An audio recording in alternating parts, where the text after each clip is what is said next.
5 দফা দাবি মেনে নেওয়া না হলে প্রধান উপদেষ্টার যমুনার সামনে অনির্দিষ্টকালের জন্য অবস্থানের কর্মসূচি ঘোষণা করা হবে।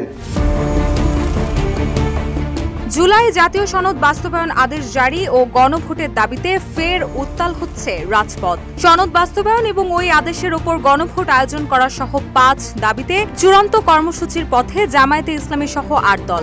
আন্দোলনরত 8 দল জানিয়েছে, দাবি না মানা হলে প্রধান উপদেষ্টার কার্যালয় যমুনার সামনে অনির্দিষ্টকালের জন্য তারা অবস্থান কর্মসূচিতে যাবে।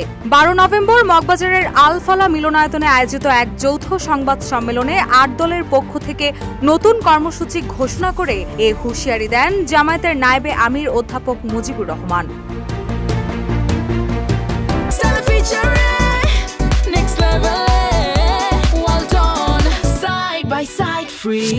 তিনি আরো বলেন, আগামী 16 নভেম্বর সকাল 11টায় আন্দোলনরত 8 দলের শীর্ষ নেতাদের বৈঠক অনুষ্ঠিত হবে। বৈঠক শেষে আলফালা মিলনায়তনে দুপুর 12:30 সংবাদ সম্মেলন অনুষ্ঠিত হবে। এর আগে জনগণের 5 দফা দাবি মেনে নেওয়া না হলে প্রধান উপদেষ্টার কার্যালয় যমুনার সামনে অনির্দিষ্টকালের জন্য অবস্থানের কর্মসূচি ঘোষণা করা হবে ইনশাল্লাহ।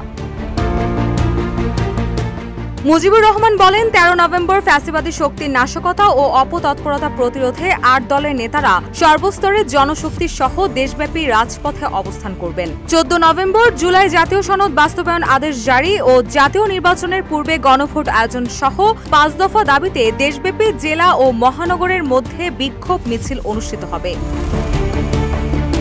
এদিকে 25 দল স্বাক্ষরিত জুলাই সনদ বাস্তবায়নে একটি আদেশ জারি করতে এবং সেই আদেশের ভিত্তিতে গণভোটের মাধ্যমে সংস্কার প্রস্তাবগুলোর বিষয়ে জনগণের সম্মতি নেওয়ার সুপারিশ করেছে জাতীয় ঐকমত্য কমিশন। কিন্তু সেই গণভোট কবে হবে তা নিয়ে রাজনৈতিক দলগুলোর মধ্যে রয়েছে তীব্র মতবিরোধ। বিএনপি চায় ফেব্রুয়ারির জাতীয় নির্বাচনের সঙ্গে একই দিনে গণভোট হোক। অন্যদিকে জামায়াত সহ 8 দল নভেম্বরেই গণভোটের দাবিতে আন্দোলন করছে।